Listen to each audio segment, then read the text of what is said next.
जैसा कि दोस्तों मैं आप सभी को बीएचयू की तैयारी करा रहा हूं, जिसके अंतर्गत मैं आप सभी के लिए केमिस्ट्री से जुड़ा हुआ एक मोस्ट इम्पॉर्टेंट चैप्टर रासायनिक बलगतिकी यानी कि केमिकल काइनेटिक्स से जुड़ा हुआ एमसीक्यू लेकर आया हूं। तो जो भी हमारे स्टूडेंट बीएचयू बीएससी चाहे वो बायो ग्रुप हो या मैथ ग्रुप हो, बीएचयू नर्सिंग या फिर बीएचयू बीएससी एजी की तैयारी कर रहे हैं, उनके लिए यह वीडियो बड़ा इंपॉर्टेंट है। वीडियो को ध्यान से देखिएगा और पूरा देखिएगा। तो चलते हैं पहले क्वेश्चन की ओर। पहला क्वेश्चन दिया हुआ है, यदि अभिक्रिया ए से बी का निर्माण हो रहा है तो प्रतिक्रिया का वेग नियम है। तो यहाँ पर प्रतिक्रिया का वेग नियम आपसे पूछा हुआ है। तो जैसा कि हम सभी जानते हैं कि ए टू बी यदि कोई रिएक्शन है तो इस अभिक्रिया के लिए वेग नियम हम क्या लिखेंगे। तो यहाँ पर ए क्या है, अभिकारक है जिसे हम रिएक्टेंट बोलते हैं, और बी क्या है, प्रोडक्ट है जिसे हम उत्पाद बोलते हैं। तो यदि यह ऐसे ब्रैकेट में लिखा है तो मतलब यह ए की सांद्रता बता रहा है, और यदि बी इस तरह ब्रैकेट में लिखा है तो यह बी की सांद्रता बता रहा है। यानी कि ए टू बी के लिए अगर हम अभिक्रिया का वेग लिखेंगे तो यहाँ पर होगा माइनस टी। माइनस इसलिए होगा क्योंकि अभिक्रिया का दर क्या होता है, अभिकारक के लिए घटता है। तो इस प्रकार होगा माइनस डी ए का कंसंट्रेशन अपॉन डी टी, और ये जो इक्वेशन होता है उसकी सांद्रता पर निर्भर करता है। तो यहाँ पर आप देखेंगे कि जो वेग समीकरण दिया हुआ है कि minus D A upon D T equal to two D B upon D T. तो हमारा के रूप में जो वेग समीकरण बनेगा वो ए की सांद्रता के स्क्वायर होगा। तो यानी हमारा राइट ऑप्शन है ऑप्शन ए। चलते हैं अगले क्वेश्चन की ओर। अगला क्वेश्चन है, वह कारक जो अभिक्रिया की दर को प्रभावित करता है। तो अभिक्रिया की दर को ताप भी प्रभावित करता है, दाब भी प्रभावित करता है और सांद्रता भी प्रभावित करता है। यानी कि ये तीनों प्रभावित करते हैं। तो हमारा राइट ऑप्शन है ऑप्शन डी, इनमें सभी। आइए चलते हैं अगले क्वेश्चन की ओर। क्वेश्चन नंबर थर्ड है, उत्प्रेरक वे पदार्थ होते हैं जो कि किसी रासायनिक अभिक्रिया की गति को क्या कहते हैं। आपके ऑप्शन है, पहला है सिर्फ बढ़ाते हैं, दूसरा है सिर्फ घटाते हैं, तीसरा है बढ़ाते या घटाते हैं, लास्ट है इनमें से कोई नहीं। तो उत्प्रेरक किसी भी अभिक्रिया की दर को बढ़ा भी सकते हैं या फिर घटा भी सकते हैं। तो इस प्रकार से हमारा राइट ऑप्शन होगा ऑप्शन सी, बढ़ाते हैं या घटाते हैं। क्वेश्चन नंबर 4 है, प्रथम कोटि की अभिक्रिया के लिए टी हाफ का मान होता है। तो आप सभी जानते हैं कि अभिक्रिया को आधा होने में जो समय लगता है उसको हम बोलते हैं टी हाफ, यानी कि अर्ध आयु काल। तो जब अभिक्रिया प्रथम कोटि की हो तो टी हाफ का मान क्या होगा। ये क्वेश्चन आपको फिजिक्स में भी देखने को मिलेगा। तो जो टी हाफ होता है वो बराबर होता है 0.693 अपॉन के। तो इसलिए हमारा जो राइट ऑप्शन है यहाँ पर ऑप्शन फर्स्ट है। चलते हैं क्वेश्चन नंबर 5 की ओर। क्वेश्चन नंबर 5 है, अभिक्रिया के पश्चात उत्प्रेरक की मात्रा। तो जब कोई अभिक्रिया होती है तो उसके पश्चात उत्प्रेरक की मात्रा क्या अपरिवर्तित रहती है या फिर परिवर्तित होती है, बढ़ जाती है या फिर घट जाती है। आपको इन ऑप्शन में से राइट ऑप्शन बताना है। तो याद रखिएगा, कोई भी अभिक्रिया हो, अभिक्रिया के पश्चात उत्प्रेरक की मात्रा कभी भी परिवर्तित नहीं होती, यानी कि इसकी मात्रा अपरिवर्तित रहती है। तो आपका राइट ऑप्शन है ऑप्शन ए। आइए चलते हैं अगले क्वेश्चन की। क्वेश्चन नंबर 6 है, अभिक्रिया N2+3H2 से 2NH3 में अमोनिया बनने की दर के गायब होने की दर क्या होगी। दोगुनी होगी, तीन गुनी होगी या फिर 3/2 गुनी होगी, या इनमें से कोई नहीं। तो इस क्वेश्चन का जो राइट ऑप्शन है ऑप्शन ए है, दोगुना होता है। आइए चलते हैं अगले क्वेश्चन की ओर। क्वेश्चन नंबर 7 है, प्रथम कोटि की अभिक्रिया के लिए वेग स्थिरांक की इकाई होती है। तो आप सभी ने पढ़ा हुआ है कि प्रथम कोटि की अभिक्रिया के लिए वेग स्थिरांक की जो इकाई होती है वो होती है सेकंड यूनिवर्स। तो आपका राइट ऑप्शन है ऑप्शन ए।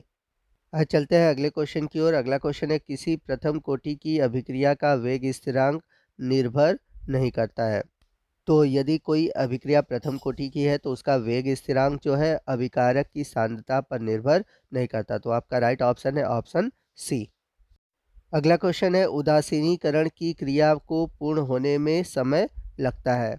तो आपको बता दें कि जो उदासीनीकरण अभिक्रिया होती है वो बहुत तेज़ी से होती है, यानी कि इसको कंप्लीट होने में लगभग 10⁻⁻10 सेकंड का ही समय लगता है। तो आपका जो राइट ऑप्शन है ऑप्शन बी है। क्वेश्चन नंबर 10 है, वह अभिक्रिया जिसमें दो अभिकारक भाग लेकर उत्पाद बनाते हैं कहलाती है। तो यदि अभिक्रिया में दो अभिकारक भाग लेकर उत्पाद बनाते हैं तो उसे हम बोलते हैं द्विअणुक। तो आपका राइट ऑप्शन है ऑप्शन बी। आइए चलते हैं अगले क्वेश्चन की ओर। क्वेश्चन नंबर 11 है, शून्य कोटि की अभिक्रिया के लिए वेग स्थिरांक की इकाई क्या होगी। तो आपको बता दें कि आपके एग्ज़ाम में शून्य कोटि की, प्रथम कोटि की और द्वितीय कोटि की वेग स्थिरांक की इकाई पूछी जाती है। तो प्रथम कोटि का मैंने पीछे आपको बता दिया है, सेकंड यूनिवर्स। यहाँ हम बात करते हैं शून्य कोटि की, तो शून्य कोटि का होता है मोल, लीटर यूनिवर्स और सेकंड यूनिवर्स। यानी कि आपका जो राइट ऑप्शन है, ऑप्शन डी है। क्वेश्चन नंबर 12 है, निम्न में से किस समीकरण द्वारा त्वरित वेग बताया जा सकता है? तो अभी मैंने पीछे आपको पहले क्वेश्चन में बताया था कि जो वेग है वह अभिकारक की सांद्रता से बताया जाता है, यानी कि ए से बी का प्रोडक्शन हो रहा है। तो यहाँ पर माइनस डी ए का कंसंट्रेशन अपॉन डी टी, तो यहाँ पर ए की कंसंट्रेशन की बात हो रही है। तो इस तरह से हम ऐसे भी लिख सकते हैं minus D C upon D T. C क्या है? कंसंट्रेशन है। तो इस हिसाब से देखें तो हमारा राइट ऑप्शन है ऑप्शन ए। चलते हैं क्वेश्चन नंबर 13 की ओर। क्वेश्चन नंबर 13 है, किसी रासायनिक क्रिया की दर।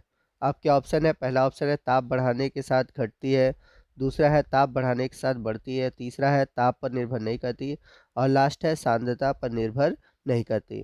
तो किसी रासायनिक क्रिया की दर जो होती है वो ताप बढ़ाने के साथ बढ़ती है। तो आपका राइट ऑप्शन है ऑप्शन बी।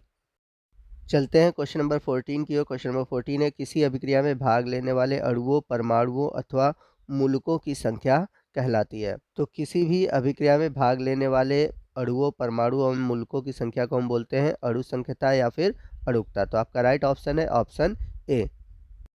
क्वेश्चन नंबर 15 है, किसी रासायनिक अभिक्रिया का अधिकतम वेग होता है। तो किसी भी अभिक्रिया का जो अधिकतम वेग है वो हो सकता है 10 के पावर -12 सेकेंड। तो आपका राइट ऑप्शन है ऑप्शन बी।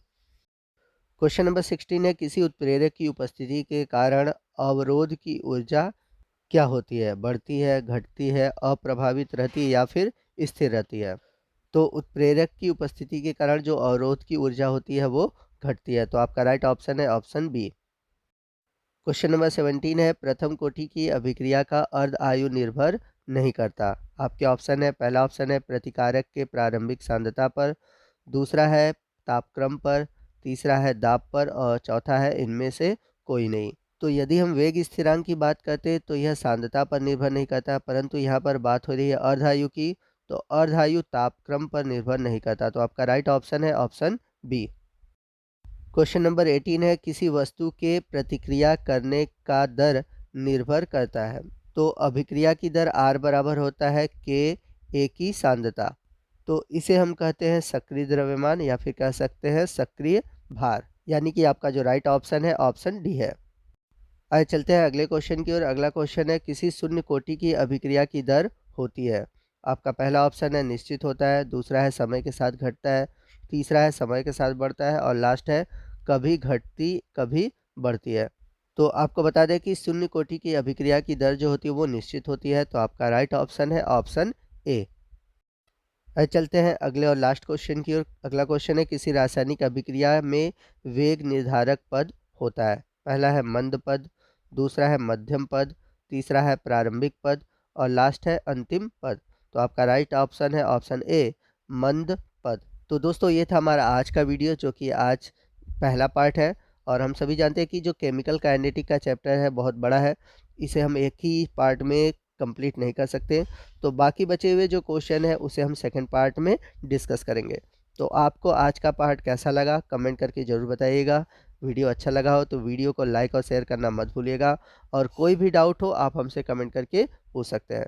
और यदि आप हमारे चैनल पर नए हैं तो प्लीज़ हमारे चैनल को सब्सक्राइब कर लीजिए, ताकि इस प्रकार के जब भी एजुकेशनल वीडियो अपलोड हो उसका नोटिफिकेशन सबसे पहले आप तक पहुँचे। तो आज के लिए बस इतना ही। मिलते हैं अगले पार्ट में, तब तक के लिए जय हिंद, जय भारत।